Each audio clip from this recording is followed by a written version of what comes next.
A contradiction. I am a fiercely independent person while still having this intense desire to make a personal connection. It's like my internal narrative says, let's form a really close bond while I figure this out all on my own. And as a writer, I experience something similar. It's largely creating in private while you're yearning for somebody to take the story in. It also turns out these are part of the recipe that can make you an aspiring teenage poet. Guilty, also me. When you tell people you're right, it's interesting. They ask you when you started, and I'm fond of saying when my first girlfriend left me for something faster. But as I matured and I moved past writing depressing, breakup motivated stanzas, I still struggled with this contradiction. I'm creating this thing, but I want somebody to share it with, and I want others to share with me. And I never really found that community until I found Poetry Slam.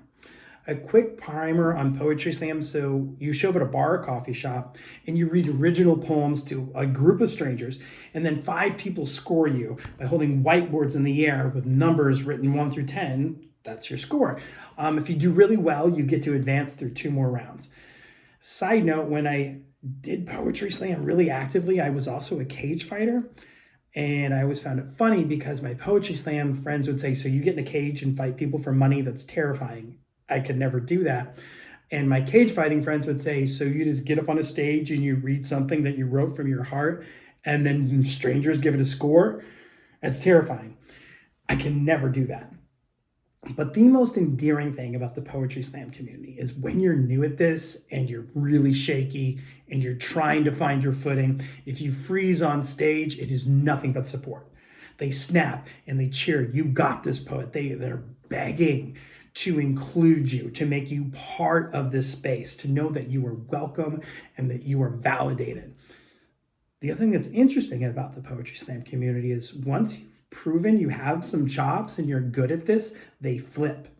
They will start to heckle you, and it's not like rampant heckling, but when you're on your way to the stage, you can expect someone to throw a couple loving barbs.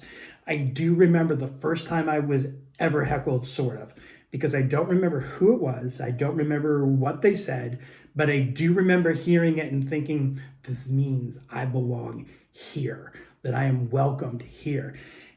And to the person, to the poet, to the audience member, I've never been part of a space that made me feel more welcome and more included and wanted to share my art and wanted to share their art with me.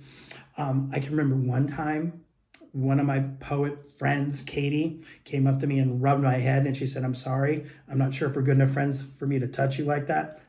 She was. Katie also happened to be there at the most important performance I ever did. It was the Metal Art Coffee and Espresso. I took the stage and I said, I'm actually only going to do 1 poem tonight, but it's going to be worth it. And then I read this. Give me something for luck.